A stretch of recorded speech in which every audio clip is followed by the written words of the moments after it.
Hi, I'm Micah, and this is just a little video about how to prepare for your postpartum time.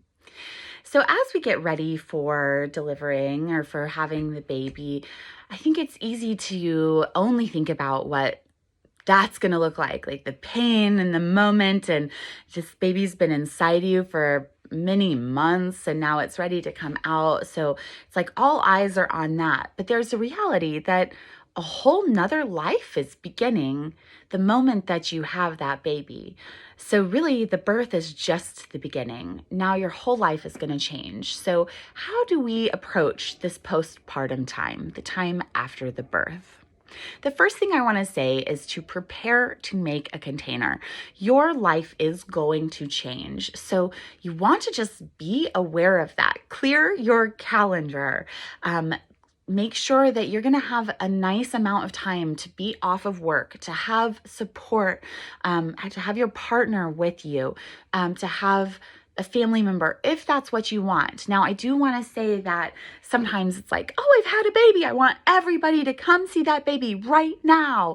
But the reality is they're going to come, they're going to tell you what to do with that baby. You're going to be exhausted from having that baby. You're going to want time to just figure out who you are as a mom without everybody's other interference. So if you do want visitors, maybe be aware of giving yourself time between visitors, having a time container, only 2 hours. That if it's somebody like your mom, that she knows that you don't want her to tell you what to do. So you can always set your own boundaries around who's going to visit you in this postpartum time and how you want them to behave. What is great to have visitors do is bring you some food. So one great thing to do is to set up a meal train. This is getting all of your friends and family members to sign up for a day of the week to bring a meal, a salad or a casserole or a big old soup, something that's gonna give you, your baby, and your partner nourishment and support during this time and take a little something off your plate that you don't have to do, like worry about cooking. So having a meal train, especially in the first month after you've had your baby, is such a lovely way for your community to support you and be involved in your birth while also giving you the space to be in that sweet bubble with your family.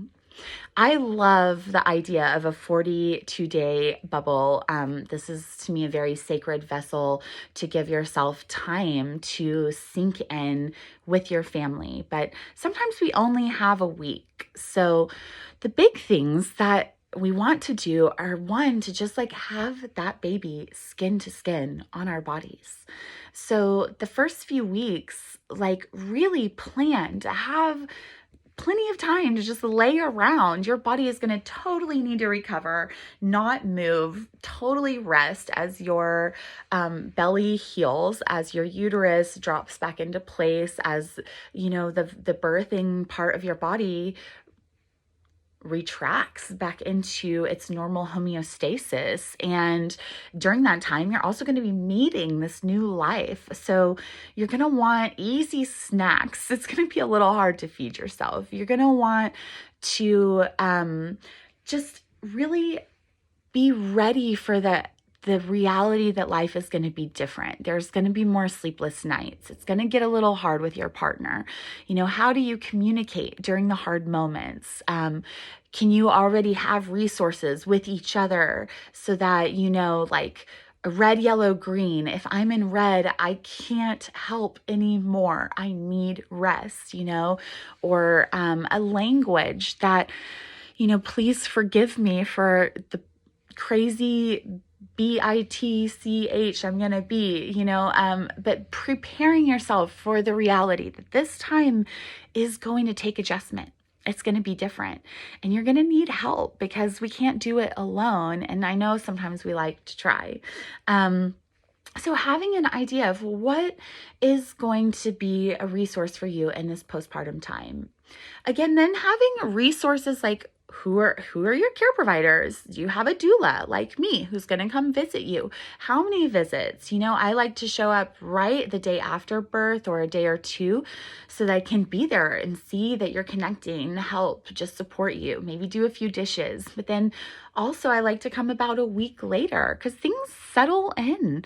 Breastfeeding, that's another great thing. Breastfeeding can be easy and it can feel complicated. You can have some sore nipples. So are you prepared? Do you have some breastfeeding sources? Do you have anyone who's been really successful in breastfeeding in your family, or women that you know you can turn to for support? Already have a conversation with them. Can I come to you if I have breastfeeding problems? Do you have a lactation consultant or someone available who you can turn to if that does become an issue for you? Because maybe it isn't going to be the easiest thing, and you're going to want a little bit of support. So knowing who you can turn to support you, having a friend who can just come over and clean your house and do some dishes for you, having someone who could come over and hold your baby while you take a shower. These are all going to be things that maybe you're going to want. Who is a friend that you can just tell the shit to? That's also a great thing to know, is who can I cry to when stuff is going really bad? Because if you get emotional, if you start feeling overwhelmed, it's just going to wear you down, and your partner is going to be feeling overwhelmed and emotional and trying to support you and trying to support this baby. And there's going to be no energy and exhaustion and tension between you.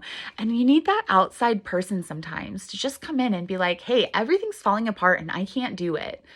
And sometimes that's all we need to say, to just be like, oh, well, that's not totally true, right? So having that person, that lifeline, that deep friend that you can be raw and messy and vulnerable with, so that when something does inevitably come up that you're not prepared for and you don't know how to handle and you need to just have some catharsis and vent, that person is there for you. These are all resources to help us move into this postpartum time.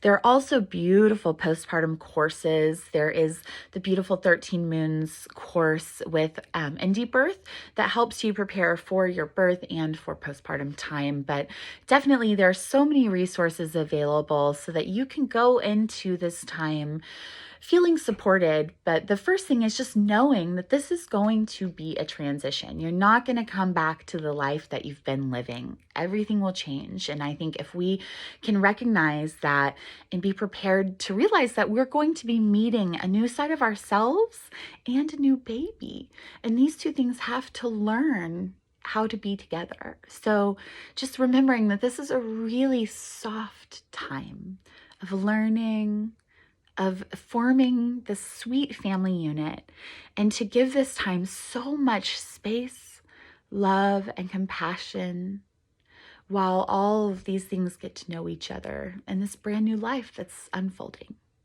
If you need any more help, and if you reach this postpartum time and you'd like a little support, I'm always here for you to offer my own support, to offer services, to lead you to other places where you could find more support. So super excited about this birthing journey for you and look forward to helping more.